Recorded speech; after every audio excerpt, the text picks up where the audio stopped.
Jose, that's an interesting question about moving somebody to running back. I just don't know who it would be. Arch.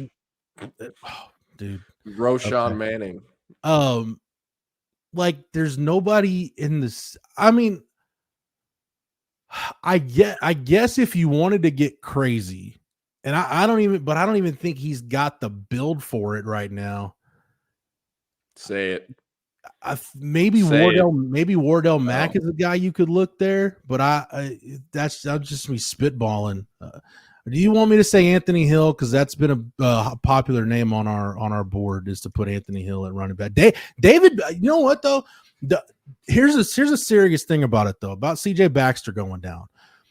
So this to me puts a hell of a lot more emphasis on Sark being much better as a red zone play caller. You can't be 120th in the country in red zone touchdown rate and get to the playoff this year. You're just not going to survive in the SEC. But now you think about it, Jonathan Brooks is gone. CJ Baxter's gone. Jatavian Sanders is gone. Your best jump ball guy on the outside, A.D. Mitchell, he's gone. The backfield combo that you got that you really liked last year with Sweat and Murphy when you got down to the goal line, they're both gone. So basically, Sark has to kind of reinvent his whole thinking, to me anyway, on red zone from where it was last year. So I don't know, Jordan, if that is experimenting with the 6-0 line package, figuring out if there's another one of those offensive linemen that could maybe be a lead blocker for you.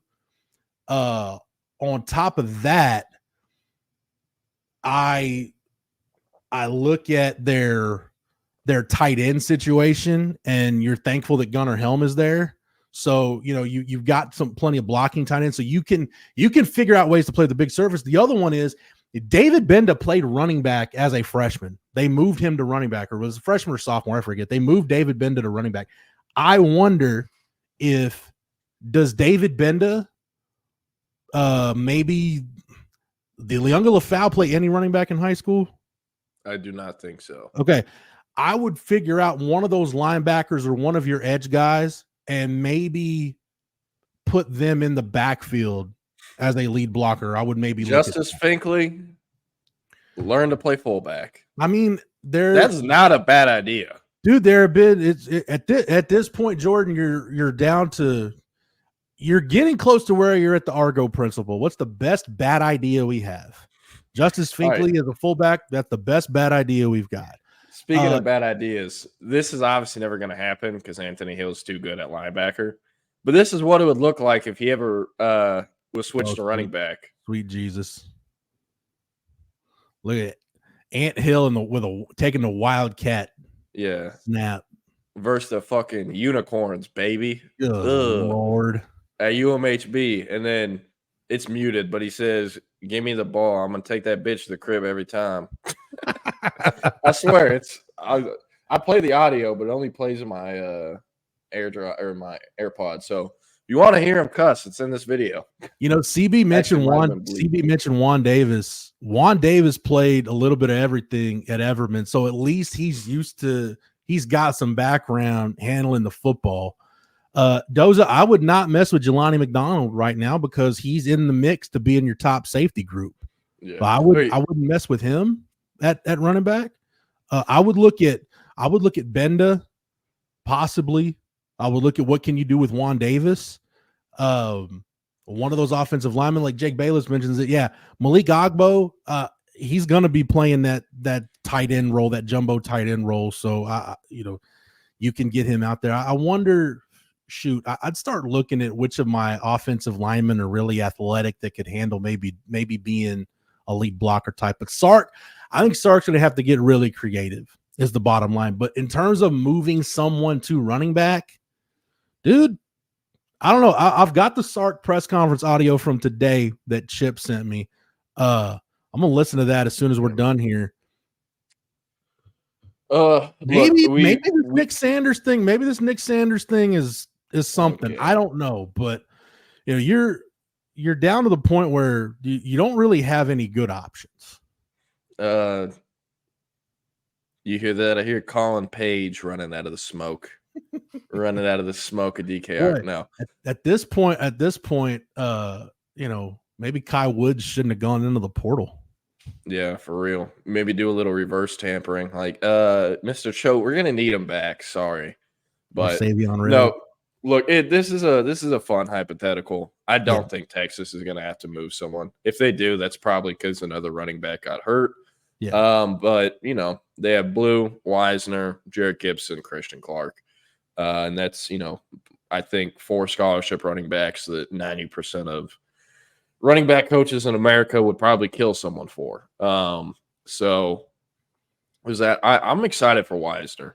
I'm obviously sad for Baxter. That really does suck for him. It really does, especially because what I've already talked about on this show about how his freshman year has already hurt his draft stock because he limps off the field after pretty much every run, and how that long term is going to be a big red flag for him. And now he's missing his whole sophomore year. So again, not good. Very sad. Hoping he can recover and come back even better. But the first person I thought of when we found out it was final, he was done for the season. It wasn't Jaden Blue. It was Trey Weisner. Because yes, Jaden Blue is going to get the lion's share of carries, but Trey Weisner is he gets more opportunities than he's ever had now. Because Jaden Blue is still going to touch the ball at least 10 times a game with or without CJ Baxter, where Weisner was maybe 5 snaps a game to now, 10 touches per game, right? Yeah. So that's the biggest X factor, I think, of this whole situation. I do think outside of those 2 running backs, we could potentially see the 2 freshmen play. Of those 2, definitely think Jared Gibson is going to come on the field first before Christian Clark.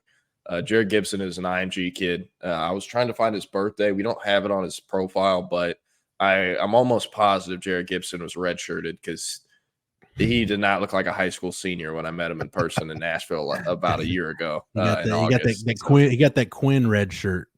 Yeah. So that being said, if you are already 19 as a freshman and you just played in pretty much a college program for, I think he was at IMG his last 3 years, you're going to be more ready to play than a kid who comes from private school Arizona ball, which is where Christian Clark comes from. So I think, and also look at what Texas lost in Baxter in a between the tackles power running back. That's what Jared Gibson is. He's a lot closer to that than what Christian Clark is. So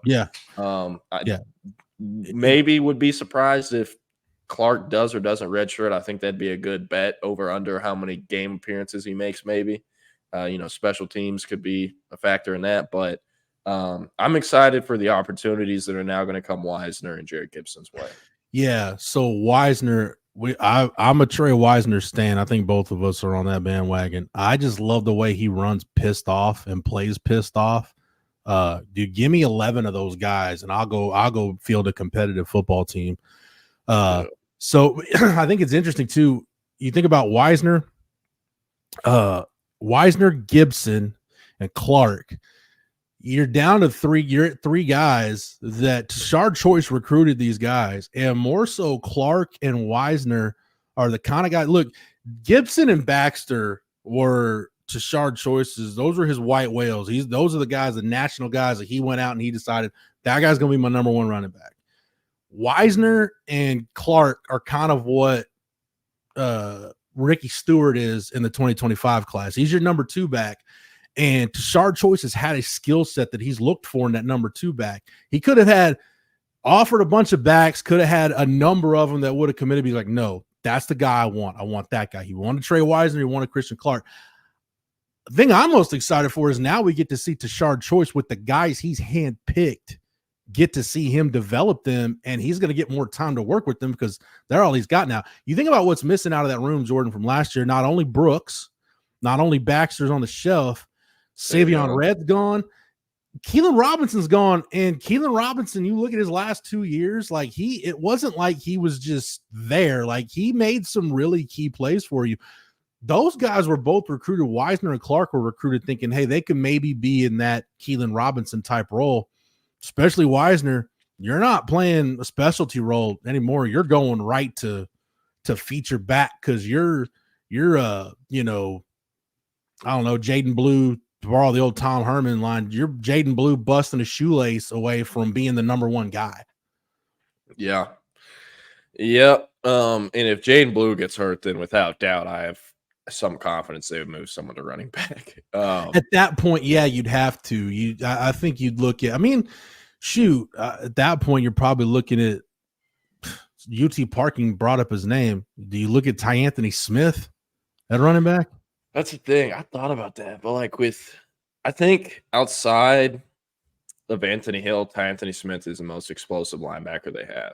I think if you were to have the whole linebacker room run the 40 behind Anthony Hill, he'd have the best 10-yard split.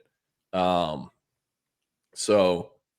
I don't know. The thing is, Ty Anthony Smith is still a little bit undersized for linebacker. Not going to play much this year. He did carry the ball some in high school, but it was mostly just Wildcat quarterback. And slot T or whatever the hell the Jasper does when their QB's hurt. But with Ty Anthony, I don't know. I don't know. I feel like Gillette might almost be better, but Gillette doesn't have the change of direction or wiggle that other guys might have. But then again, we're just totally spitballing here, thinking some of this might stick to the wall at some point. What about Gillette in that goal line short yardage role of just, hey, we just need you to run straight ahead and just blow up the first different colored jersey you see. Yeah. And at that point, bring Sadir Mitchell on the field and be like, hey, buddy, if you lock in, we can guarantee you like one touch per game on the 1 yard line, like once every 3 weeks. I don't know. I forget until every time I look at the box score, like, oh, Byron Murphy had a rushing touchdown in the Sugar Bowl in the national semifinal. Byron Murphy had a rushing touchdown.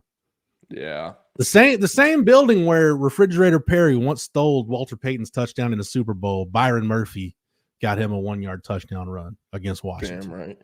No, I am trying to think. It is hard, of thinking who would be the best guy. I think Benda maybe, but at the same time, you also kind of need him at linebacker. Well, that's what I'm saying. I didn't even think about Gillette, but that's actually not a terrible option. If you want to convert somebody, not even fully convert somebody, but just have somebody to work your short yardage and goal line package, it'd be a way to get him in the game. Yeah. I'm just trying to. I think Santana Wilson went both ways a little, but that's Arizona ball, and I think he was playing receiver. Wardell Mack was a high school QB. I said Wardell Mack, but what's Wardell Mack, like 175 pounds? Yeah, he has like a 6'10" wingspan though, and is 6'1".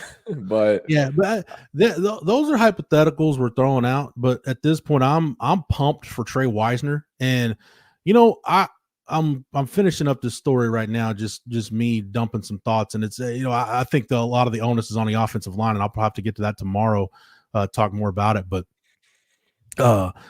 I'm pumped for Weisner, but I think Jaden Blue, Jordan, I wouldn't be shocked if he had a year not all that different than what Jonathan Brooks had last year, because you look at, he had fewer carries, and I think it was 73, 74 fewer carries than CJ Baxter had last year. But you look at his rate of missed tackles forced, his rate of gains of 10 or more yards. He was better than Baxter in pretty much all those analytical categories if you start looking at Pro Football Focus. So, and we know, once he gets to the second level, he's got a chance to go the distance. He may be if he's not the fastest running back in the country, he's in that conversation. So I'm pumped for him. And I he wouldn't be the first. I think the couple of running backs I think about at Texas, I go back to 2013. Malcolm Brown went from being almost a guy who might have been better off transferring based on his 2012 season to damn near having 1,000 yards in 2013 because Joe Bergeron couldn't hold on to the football and Jonathan Gray popped his Achilles in game 7, and Malcolm Brown almost had 1,000 yards. It was really good, really tough for Texas down the stretch in that 13th season. And you think about Deontay Foreman, that 2,000-yard season he had, the only reason he got enough touches to do that is because Chris Warren busted his knee in the Oklahoma State game and missed the rest of the season, missed the last 8 games. Otherwise, we're not talking about Deontay Foreman having this historically great season. Definitely not talking about him having 51 carries against Kansas. But we've seen some really, really good Texas running back seasons come from some really unfortunate circumstances for guys. That and is maybe true. at the expense of your teammate, but you go and except Malcolm Brown had 900 yards. Basically, did all that pretty much in a handful of games.